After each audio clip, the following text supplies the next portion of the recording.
શિક્ષકો, ગ્રામજનો, મારા પ્રિય મિત્રો તથા મારા વાલા વિદ્યાર્થીઓ, હું આજે આપણા પ્રથમ રાષ્ટ્રપતિ ડોક્ટર રાજેન્દ્ર જે બે શબ્દ કહેવા માંગુ છું તો સાચી વિનંતી. સ્વતંત્ર ભારતના પ્રથમ રાષ્ટ્રપતિ ડોક્ટર રાજેન્દ્ર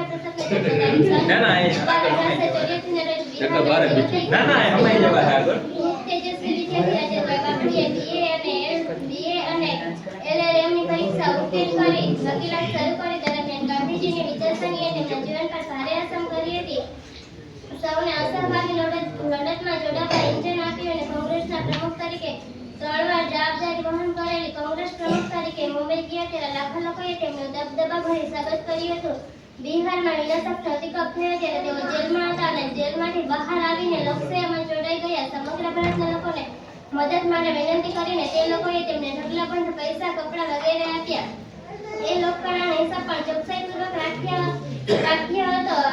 બિહારમાં તેમને ગાંધીના નામથી સંબોધવામાં આવતા હતા. આઝાદી પછી બંધારણ સમિતિના તેઓ અધ્યક્ષ બન્યા. 1950માં જાન્યુઆરીની 26મી તારીખે ભારતને સાર્વભૌમ રાષ્ટ્ર તરીકે ઘોષિત કરવામાં આવ્યું અને ડોક્ટર રાજેન્દ્ર પ્રસાદને ભારતના પ્રથમ રાષ્ટ્રપતિ તરીકે પસંદ કરવામાં આવ્યા.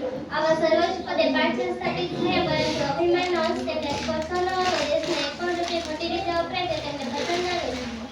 તેમને 10,000 પગાર મળતો, તેમાંથી તેઓ 1,000 જ સ્વીકારતા. સોમનાથ મંદિરમાં તેમના પવિત્ર હસ્તે પ્રાણ પ્રતિષ્ઠા થયેલી રાષ્ટ્રપતિ પદ પરથી મુક્ત થયા પછી તેઓ સ્થાપેલા આશ્રમમાં રહેવા આવી ગયા. ત્યાંથી થોડા સમયની માંદગીનું ઈસવીસન 1963માં સર્વોચ્ચ સેવા, સંયમ અને સાદગી એ તેમના જીવનમાં તાણાવાળ માફક ગણાઈ ગઈ હતી. રાજેન્દ્ર બાપુએ ભારતના રાજપુરુષો માટે ઉદાહરણરૂપ છે. અસ્તુ. જય હિન્દ.